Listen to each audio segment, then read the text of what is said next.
Assalamualaikum warahmatullahi wabarakatuh. Sekarang kita bertemu lagi di pembelajaran fisika. Untuk pertemuan hari ini kita akan membahas tentang alat ukur. Pada minggu-minggu sebelumnya itu kan kita sudah belajar tentang besaran dan pengukuran. Nah, untuk hari ini akan dibahas secara lebih detail tentang satu alat ukur, yaitu jangka sorong. Untuk jangka sorong ini pada minggu-minggu yang lalu sudah dijelaskan tentang apa itu jangka sorong, kegunaan jangka sorong, kelemahan jangka sorong. Nah, jadi kalian bisa lihat kembali di materi sebelumnya ya. Untuk hari ini kita cuman lebih ke cara penggunaan dan cara pembacaan jangka sorong. Oke, telah kita ketahui sebelumnya kalau jangka sorong itu memiliki skala terkecil adalah 0,1 mm atau 0,01 cm. Ingat ya, skala terkecil jangka sorong itu adalah 0,1 mm atau 0,01 cm. Nah, sedangkan untuk ketelitiannya yaitu 0,005 cm. Nah, di mana dapat 0,005 cm? Nah, jadi itu adalah hasil dari setengah kali skala terkecil dari jangka sorong, yaitu 0,01 cm. Jadi ketelitian dari jangka sorong yaitu setengah dikali skala terkecil jangka sorong, yaitu setengah dikali 0,01 cm sama dengan 0,005 cm. Oke.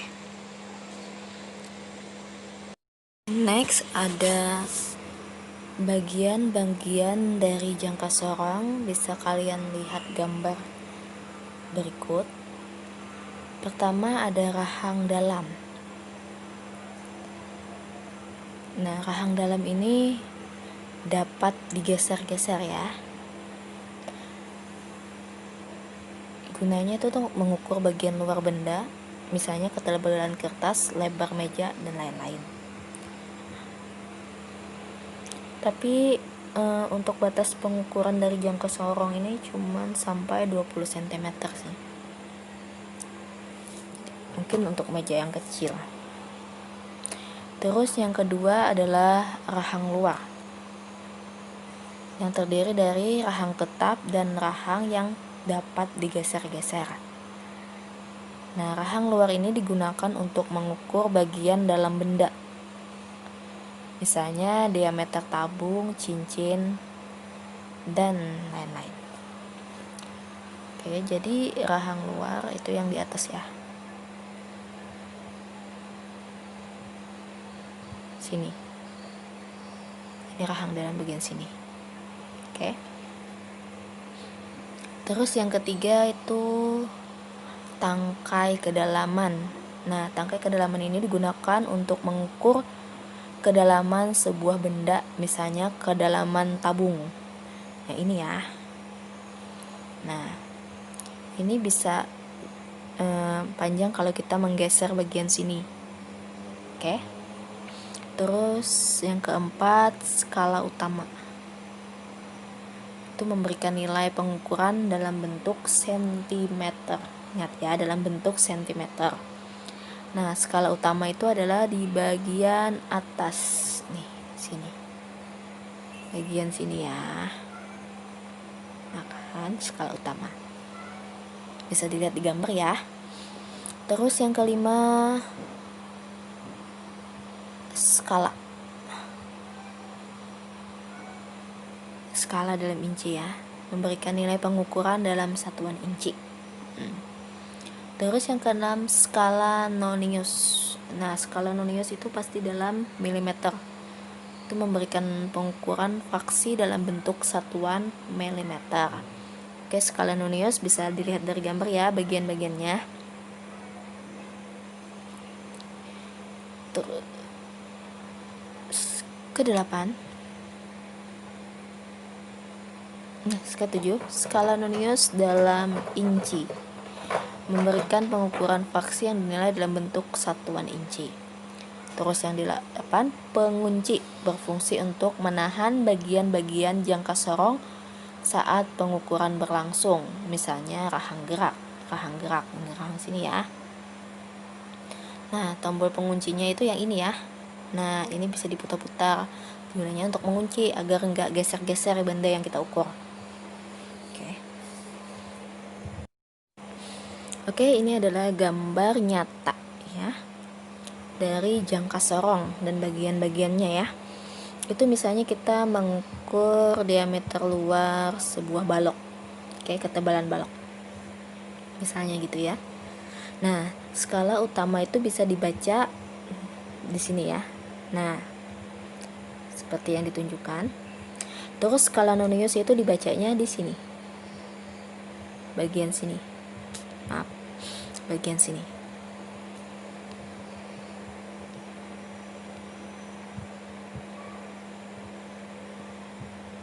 Oke, bagian sini ya. Skala Nonius. Oke. Dan ini tadi adalah penguncinya biar tidak geser-geser benda yang diukur. Oke, next. Oke, selanjutnya ada 3 pengukuran yang dapat diukur menggunakan jangka sorong. Pertama itu adalah untuk mengukur diameter luar suatu benda, seperti gambar ya, bisa dilihat. Caranya dengan menggeser-geser rahang, geser jangka sorong ke kanan atau ke kanan, terus memasukkan benda yang akan diukur di antara kedua rahang, antara rahang geser dan rahang tetap. Nah, terus membaca hasil pengukurannya sesuai yang tertera di jangka sorong. Oke. Nah, kurang lebih kayak gini ya. Oke, next. Yang kedua, untuk mengukur diameter dalam suatu benda. Nah, kita menggunakan bagian atas ini, rahang bagian atas ini ya. Nah, caranya sama dengan cara menggeser-geser bagian rahang geser tersebut sampai menyentuh kedua dinding cincin tersebut. Nah, baru kita lihat hasil pengukuran yang tertera di jangka sorong tersebut. Oke. Dan yang ketiga, untuk mengukur kedalaman suatu benda atau tabung. Misalnya kita mau mengukur kedalaman cangkir atau gelas ukur mungkin ya. Nah, caranya sama, tapi kita menggunakan yang bagian ini ya, yang tadi. Nah, bagian ini tadi. Nah, ini bagian tangkai ukur kedalaman. Untuk mengukurnya itu tadi kita sama menggerak-gerakkan rahang geser di sini. Jadi di sini nanti akan tambah panjang, atau kalau mendekin tinggal geser ke kiri. Kalau mau manjangin geser ke kanan. Nah, oke, lanjut ya. Diukurnya dengan posisi tegak. Nah, dengan cara menggeser-geser rahang ke bawah. Kalau kita tegak kan ke bawah ya jadinya. Sampai menyentuh dasar tabung. Nah, lalu kita bisa melihat atau mencatat hasil pengukurannya.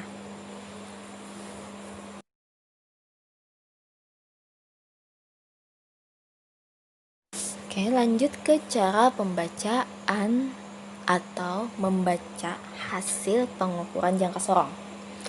Nah, misalnya saat tadi pengukuran pertama kita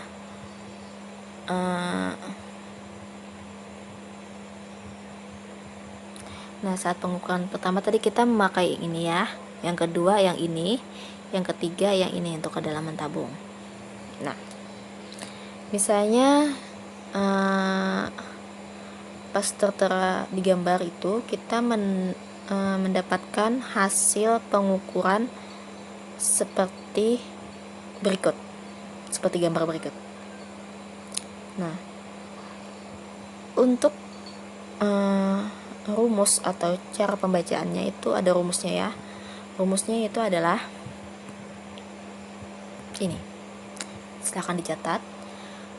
Hasil sama dengan skala utama ditambah skala nonius yang berimpit dikali skala terkecil jangka sorong. Nah, skala utama itu ada di bagian atas. Ingat ya gambar sebelumnya. Terus untuk skala nonius ada di bagian bawah, seperti gambar ya, ada tuh tanda panahnya. Nah, skala nonius itu yang berimpit ya. Cari yang satu garis lurus. Gitu. Terus dikali skala terkecil jangka sorong. Ingat ya, skala terkecil jangka sorong berapa? Itu adalah 0,01 cm.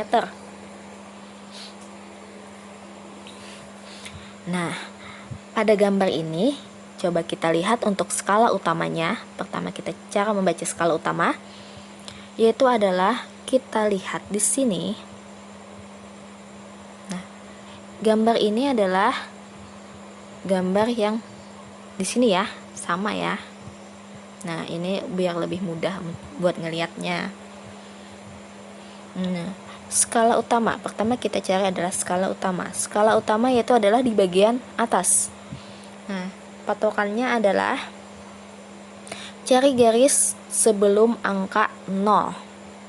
Ini skala utama. Di sebelum angka 0, ya, garis sebelum angka 0 di bawah sini ya.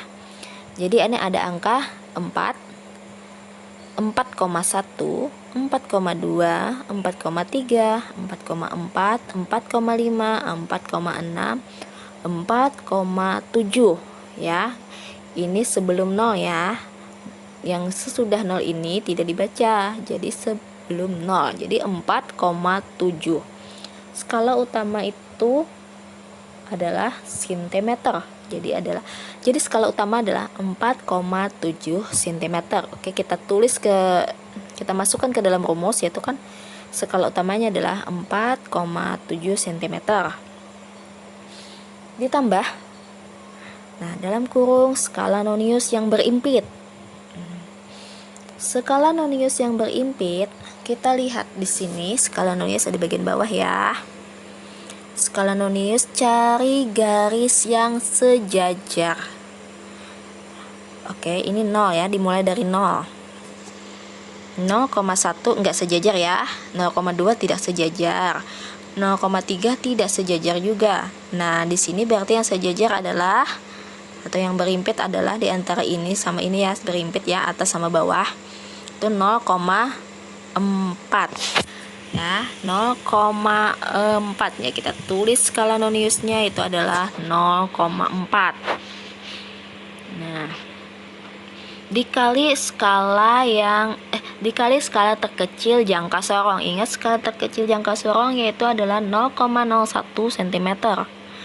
Nah, kita masukkan ke rumus, jadi 4,7 cm ditambah dalam kurung 0,4 dikali 0,01 dalam tutup kurung cm sama dengan, nah masih ingat kan cara menghitungnya?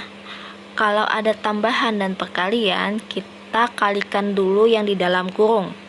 Jadi hasil yang di dalam kurung baru kita tambahkan dengan yang di luar kurung. Jadi 4,7 ditambah 0,004 cm sama dengan 4,704 cm. Jadi L sama dengan 4,704 ditambah 0,005 cm. Di mana dapat 0,005 cm? Ingat yang tadi ya, 0,05 cm itu adalah ketelitian. Derajat ketelitian jangka serong. Nah, ingat cara dapat 0,05 itu adalah setengah dari skala terkecil jangka serong, yaitu 0,005 cm. Oke. Kalau misalnya nggak dimasukin 0,005 cm, boleh nggak? Boleh. Kalau kita misalnya jawabannya cuma sampai sini aja, boleh. Oke. Jawabannya cuma sampai sini aja, boleh. Misalnya sampai 4,704 cm, boleh. Kalau mau lebih bagus dan lebih lengkap lagi, ya seperti ini, oke? Jadi kalau walaupun kalian menjawab segini aja juga nggak salah gitu. Oke, lanjut ke contoh soal dan pembahasannya. Contoh soal dari jangka serong. Misalnya carilah panjang benda yang diukur dengan jangka serong. Kalau misalnya gambarnya atau hasilnya menunjukkan seperti gambar tersebut. Jadi kita cari dulu adalah skala utama dan skala nonius. Nah, skala utama seperti yang ditunjukkan pada lingkaran biru, dan skala nonius seperti yang ditunjukkan di lingkaran merah. Oke. Nah, baru kita masukkan rumus. Rumusnya yaitu skala utama ditambah kurung buka skala nonius yang berimpit dikali 0,01 cm. Nah, jadi hasilnya adalah 5,305 cm.